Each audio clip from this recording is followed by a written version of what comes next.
നാടിൻ്റെ താൽപ്പര്യത്തിന് അനുസൃതമായ, നാടിൻ്റെ താൽപ്പര്യത്തിന് വിഘാതം വരാത്ത ഏത് തരത്തിലുള്ള മൂലധനവും സ്വീകരിക്കുമെന്ന് തന്നെയാണ്, നിക്ഷേപവും സ്വീകരിക്കുമെന്ന് തന്നെയാണ്. ഇത് ഈ ഘട്ടത്തിൽ മാത്രം സ്വീകരിക്കുന്നവരെയല്ല, നമ്മുടെ നാടിൻ്റെ താൽപ്പര്യം ബലി കൊടുക്കാൻ തയ്യാറാവില്ല. താൽപ്പര്യം സംരക്ഷിക്കുന്ന നിലപാടേ എടുക്കൂ.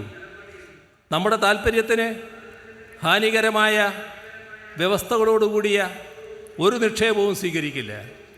അപ്പോൾ അത്തരം നിക്ഷേപങ്ങൾ എല്ലാ തരത്തിലും കേരളത്തിലേക്ക് വരണം എന്നതാണ് ഈ സമ്മേളനം അടിവരയിട്ട് പറയുന്നത്. നേരത്തെയെല്ലാം പറയുന്നതിൽ നിന്ന് വ്യത്യസ്തമായൊരു സാഹചര്യം ഇന്നുണ്ട്.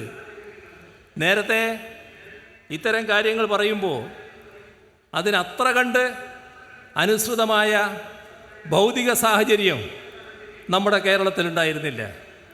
ഇന്ന് കേരളം വലിയ തോതിൽ മാറിയെന്ന് രാജ്യം തന്നെ അംഗീകരിക്കുന്നു.